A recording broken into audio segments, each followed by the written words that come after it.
Alrighty. We are here to tell another story.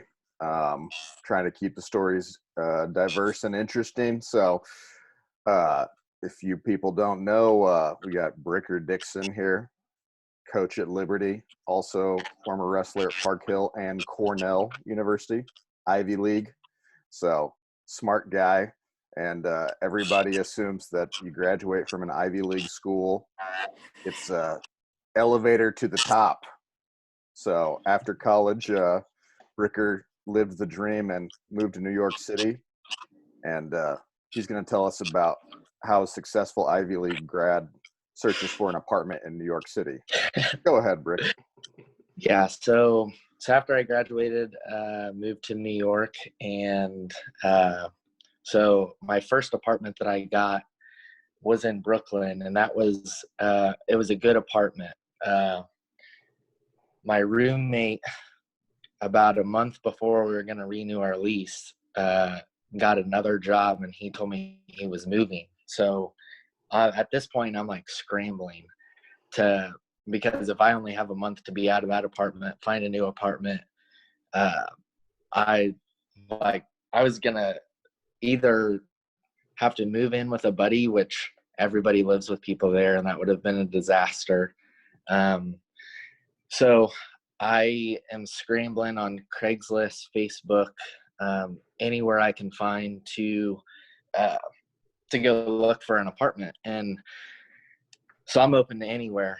And I start looking on Craigslist. I see this one that's about in my price range. And I was working in finance, and the apartment was on Wall Street. So I was like, that's perfect. That's would be super convenient for work and everything else. And I had a buddy that lived a couple buildings down from where this apartment was. So I start emailing this guy like back and forth. We set up a time where I can go see the apartment. And so I go after work one day, and I take the elevator up and start walking towards the apartment number. I start hearing like it's kind of loud, and I'm like, This person "You're is a kind stranger. of used to that." This is a stranger, right? Yeah. I've never met him, but that's common there that you have to do that to get apartments. And so I start walking towards the apartment number. Sure enough, there's like all like this like chaotic noise coming from the apartment. And at this point, I already know that I'm not interested in the apartment. But so I go ahead with it, put my head down, knock on the door. Guy opens up the door. There's like 6 people in there. There's dogs barking, cats running around. Somebody's getting their hair cut in like the kitchen. And I'm like, I don't even want to see the room anymore at this point. I'm totally done. And, but so he brings me back to he goes, so this is where you would be living. He opens up this, like, it's like a glorified walk-in closet door.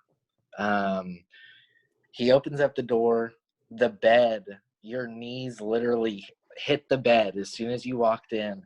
The width of the closet only fit the bed. Like the bed was touching. It was like that closet was made for that that bed. There's 2 racks of clothes from the person that's currently living in there that's going to move out, and that's why they have this opening. 2 racks of clothes hanging up, and there's like a little like bulb, just one bulb above with like a string hanging down from, basically if you were laying down, you could like sit up and reach and grab the string and pull it down, and that would be your light. No shade on it or anything. And then other people's clothes were in the closet that you're gonna live in. You saying, right? Like, yep, okay. Yep. And he was like, so it would be $1,600 a month, and just let me know if you're interested. and